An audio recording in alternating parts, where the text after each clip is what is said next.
A very, very warm welcome to the art vlog, art lovers, with me, George Dopamine.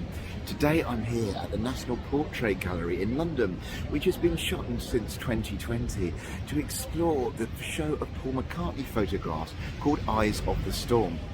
So come and join me as we head inside the National Portrait Gallery to first of all explore Paul McCartney's Eyes of the Storm, a series of photographs from that seminal period, 1963 to 1964. Art lovers and Beatles fans, I'm very sorry, due to copyright I cannot accompany this video with Beatles music, but what I suggest you do is press mute on the generic soundtrack and put on your own Beatles music either through YouTube or Spotify, or maybe you've got a Beatles CD, or even if you're lucky, an original vinyl Beatles LP from the 60s. Go on, put it on.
Well, I hope you enjoyed that sneak peek there into Eyes of the Storm. Paul McCartney's, mainly Paul McCartney's own personal photographs. I would say it's a really fantastic show. It's as much about social and cultural history as great art. Obviously, Paul McCartney, by his own admission, was not in any way a professional photographer, but he was in the right place at the right time, as he says in this show. And so you're witnessing photographs from a seminal time, and I love the fact that you can sense the change. It's most spectacular actually when you go from the black and white photos of the Washington DC room, where they photos from their trip to Washington DC on their first trip to America, to the colour photos of Miami. It kind of symbolises the change at the age. So if you're a fan of the Beatles or if you're a fan of cultural history, this is a must-see. It's a wonderful show full of some really insightful photographs, and for an amateur, you know, he was a decent photographer as well. I think that £22 is good value. It's a big exhibition. It's really interesting how lots of these photographs are of such familiar faces and familiar people, and it's as I say, it's a history lesson as much as a photography show. So do come along to that. It's on until the 1st of October. What did I think of the wider National Gallery? It's certainly an improvement. It was incredibly busy, as I expected it to be, with curious people like myself going in to see. The real highlight for me is it's better lit than it was before, so it's a more pleasant experience to see lots of these wonderful portraits. It's obviously a very, very detailed and comprehensive overview. I thought the theming was generally good. It was chronological, but with sub-themes as well, and it flowed nicely. I would always say it's not my favourite gallery because the works of art are there because of the people they represent. Sometimes they're great works, others not. But I did enjoy it, and I will come back and obviously have a proper, fully detailed look round, because I was here for Paul McCartney today. It was kind of like my second experience of the day, if you like. So I just showed you a couple of highlights, but I'll definitely come back maybe in the autumn and cover it in a bit more detail. Anyway, Paul McCartney, Eyes of the Storm, on until the 1st of October. If you're a Beatles fan, if you're a fan of photography, if you're a fan of cultural history, you must come along. Don't forget to subscribe to the art vlog, hit that notification bell, and most importantly, get out there and explore the wonderful UK art scene.